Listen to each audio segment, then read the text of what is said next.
आज की क्लास हम शुरू करने जा रहे हैं अपना कम्युनिकेशन का नया शीर्षक जिसका नाम है संबंधों के आधार पर संप्रेषण के कितने प्रकार होते हैं। तो आगे की जो दो क्लासें कराएं तो उसके अंतर्गत मैंने आपको औपचारिक और अनौपचारिक जो संप्रेषण है उसके बारे में चर्चा की। आज हम चर्चा करेंगे कि संबंधों के आधार पर संप्रेषण कितने भागों में बांटा जाता है।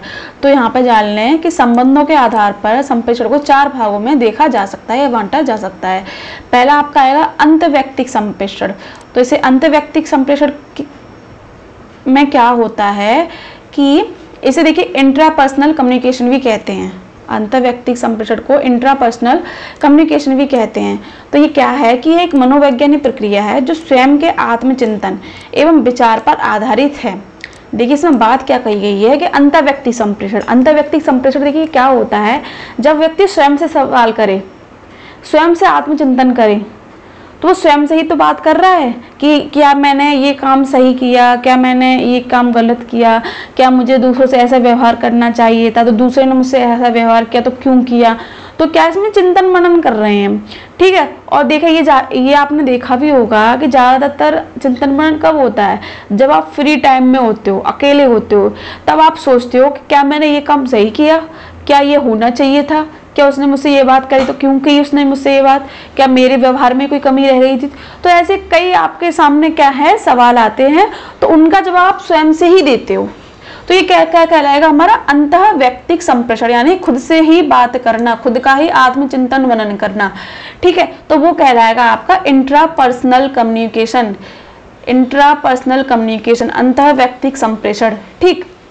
देखिए तो इसमें जो बात मैंने आपको बताई वही कही गई है कि कुछ भी करने और कहने से पूर्व मन में उठने वाले विचार संवाद का रूप ले लेते हैं।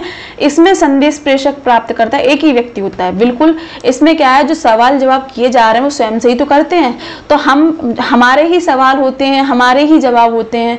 तो वो क्या है, हम खुद से सवाल कर रहे हैं कि ये मैंने किया तो क्यों किया, ये सही किया। अब जैसे स्टूडेंट की लाइफ के बारे में देखें, अगर बच्चे पढ़ाई कर रहे हैं और उन्हें रिजल्ट अच्छा नहीं मिल रहा है तो खुद से सवाल करना है कि मेरी कमी कहाँ पे रह गई, क्या सिलेबस मुझे समझ में नहीं आ रहा है, क्या क्या कमी तैयारी में रह रही है। तो ये सारी चीजें क्या है, चिंतन मनन की बात है करना।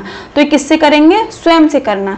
तो इसके अंतर्गत मनुष्य आत्मविश्लेषण, दूसरों के व्यवहार का मूल्यांकन, समस्या का निराकरण आदि करता है। जैसे मैंने आपको बताया कि अंतर्वैयक्तिक संप्रेषण क्या होता है, स्वयं से आत्मचिंतन मनन करना, स्वयं से ही सवाल लेना, स्वयं से ही उसका जवाब देना, इसे कहते हैं इंट्रापर्सनल कम्युनिकेशन अथा अंतर्वैयक्तिक संप्रेषण। इतना आपको समझ में आया होगा।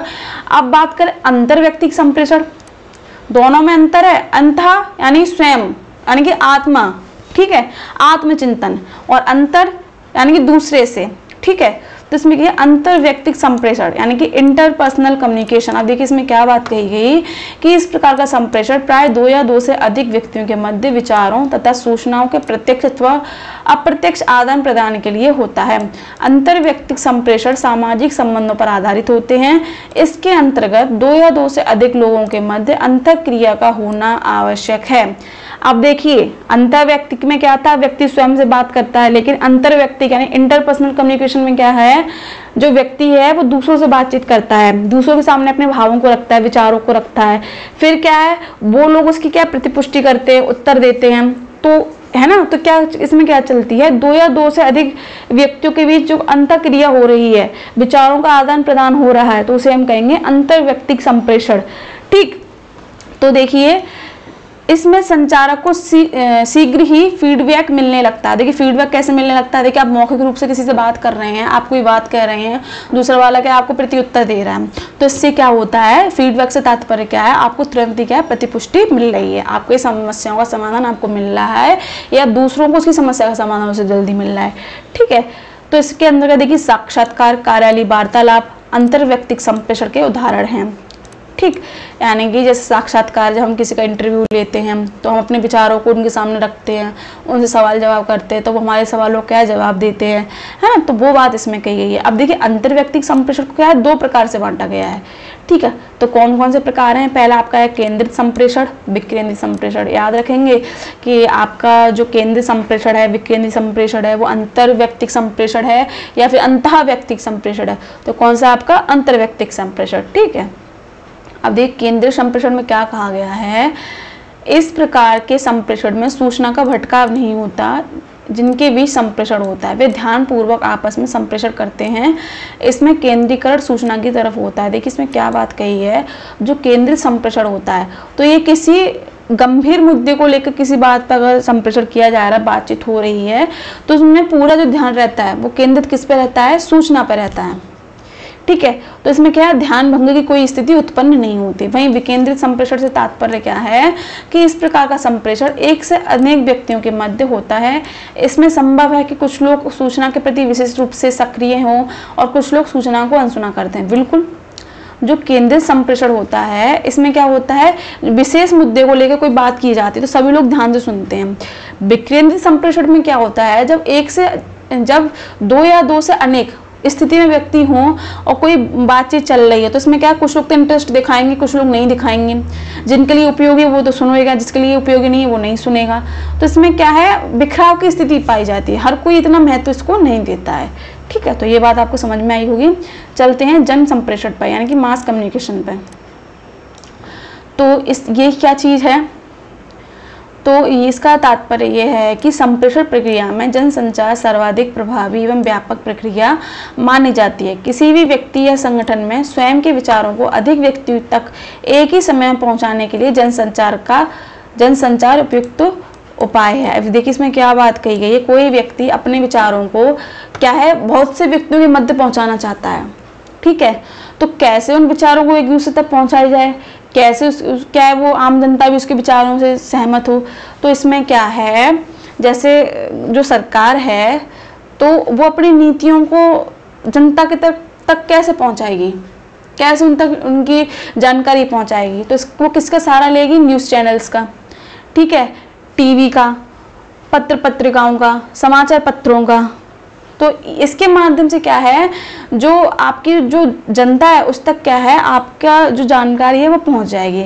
ठीक, तो वो बात इसमें कही गई है कि इस प्रकार का संप्रेषण समाचार पत्र, पत्रिकाओं, रेडियो, टेलीविजन, विज्ञान, सिनेमा, साहित्य एवं इंटरनेट के माध्यम से किया जाता है। जनसंचार के व्याख्यात्मक पहलू जिनमें विज्ञापन और जनसंपर्क सम्मिलित होते हैं, जिससे जनता की राय बनती है और जनमानस को प्रभावित भी करते हैं, इसलिए समाज से इसका घनिष्ठ संबंध होता है। देखिए इसमें दूसरी बात भी कही गई है कि जो कंपनीज अपने प्रोडक्ट बनाती हैं तो वो ऐड क्यों बनाती हैं, वो ऐसे भी तो बेच सकती है ना अपना सामान, पर नहीं, जब तक हम जनता को प्रभावित नहीं करेंगे, जब तक जनता हमारे प्रोडक्ट के बारे में जानेगी ही नहीं तो वो खरीदेगी क्यों। इसीलिए तो देखिए आज ज़्यादा जोर किस पे, जितना भी रुपया खर्च किया जा रहा है विज्ञापन पर ही खर्च किया है। जितना अच्छा विज्ञापन होगा उतनी ज़्यादा बिक्री होगी सामान की। समझ रहे हैं ना बात को। तो जन संप्रेषण मास कम्युनिकेशन संचार का एक ऐसा साधन है जिसमें क्या है, आप अपनी जानकारी को बृहत रूप में पहुंचा सकते हैं, यानी कि विस्तार जनसंख्या क्षेत्र में पहुंचा सकते हैं। ठीक, तो इसमें वही बात कही गई है कि सरकार जितनी भी नीतियां बनाती है तो उनको क्या है, न्यूज़ चैनल, टीवी के माध्यम से पहुंचाती है। ठीक, उसी प्रकार जो मनोरंजन के जितने भी क्षेत्र हैं, जैसे फिल्म वगैरह हैं, नाटक वगैरह हैं, तो कैसे देखते हैं, टीवी पर ही तो देखते हैं, इंटरनेट के थ्रू देखते हैं। कोई भी बात हम, आप देखिए आज तो इतना अच्छा वो हो गया कि सोशल मीडिया के थ्रू हम अपनी जो विचार हैं, भाव हैं, कई लोगों के पास पहुंचा सकते हैं, है ना। तो ये सारी चीज़ें जब कोई एक व्यक्ति अपने भावों को, अपने विचारों को, अपनी समझ को, अपनी सोच को बड़े स्तर पर पहुंचाना चाहता है, अनेक व्यक्तियों के स्तर पर पहुंचाना चाहता है, तो उसे कहते हैं मास कम्युनिकेशन। ठीक, तो इतनी बात आपको समझ में आई होगी। चलते हैं समूह संप्रेषण यानी ग्रुप कम्युनिकेशन। अब ये क्या है, जब क्षेत्रीय, राष्ट्रीय, अंतर्राष्ट्रीय स्तर पर किसी संगोष्ठी, सम्मेलन, कार्य शिविर आदि का आयोजन होता है तथा उस दौरान जो विचारों का आदान प्रदान होता है उसे समूह संप्रेषण कहते हैं। देखिए इसमें क्या कहा गया है, जो समूह संप्रेषण क्या होता है, जब क्षेत्रीय, राष्ट्रीय, अंतर्राष्ट्रीय लेवल पर कोई मीटिंग रखी जाती है, संगोष्ठी हो गया, सेमिनार हो गया, या कहते हैं कार्यशाला के रूप में कोई कार्यक्रम रख लिया, तो इसमें क्या होता है, विद्वान लोग आते हैं। ठीक है, तो उनकी भी जो कम्युनिकेशन होता है वो अपने विचारों को प्रदान करते हैं। ठीक है, बच्चे उनसे ज्ञान अर्जित करते हैं। तो इसमें विचारों का आदान प्रदान होना, एक समूह में होना, क्या कहलाएगा, समूह संप्रेषण या ग्रुप कम्युनिकेशन कहलाएगा। अब देखिए इसमें क्या कहा गया है, इसमें 2 या 2 से अधिक व्यक्तियों की भागीदारी अनिवार्य रूप से होनी चाहिए। ठीक है, इस संप्रेषण में शोर की समस्या के कारण प्रतिपुष्टि धीमा और व्यवधान पूर्ण होता है। बिल्कुल, अगर समूह में अधिक सदस्य जुड़ेंगे तो इसमें क्या होता है, देखिए संगोष्ठी में कभी कभी क्या होता है, समय सीमा निर्धारित होती है हर किसी के बोलने की। ठीक है, तो जब बच्चों से क्वेश्चन पूछने का टाइम दिया जाता है, 2-3 बच्चे ही खड़े हो पाते हैं, उसके बाद क्या है, टाइम नहीं मिल पाता, ये कह रहे टाइम नहीं है, तो इससे क्या है, बच्चे के जो मन के सवाल हैं वो मन में ही रह जाते हैं, उसका निवारण उसे नहीं मिल पाता। तो वो बात इसमें कही गई है। ठीक, उदाहरण में देख लें कौन किस किस में, जैसे मैंने आपको बताया संगोष्ठी हो गए, सम्मेलन हो गए, ठीक है, सामूहिक वाद विवाद हो गया, नाट्यशालाओं में सामूहिक अवलोकन, सोशल मीडिया साइट। तो ये सारे क्या है, आपके समूह संप्रेषण या ग्रुप कम्युनिकेशन के उदाहरण हैं। ठीक, आज की क्लास में इतना ही, मिलते हैं आपको अगली क्लास में एक नए शीर्षक के साथ। तब तक के लिए धन्यवाद।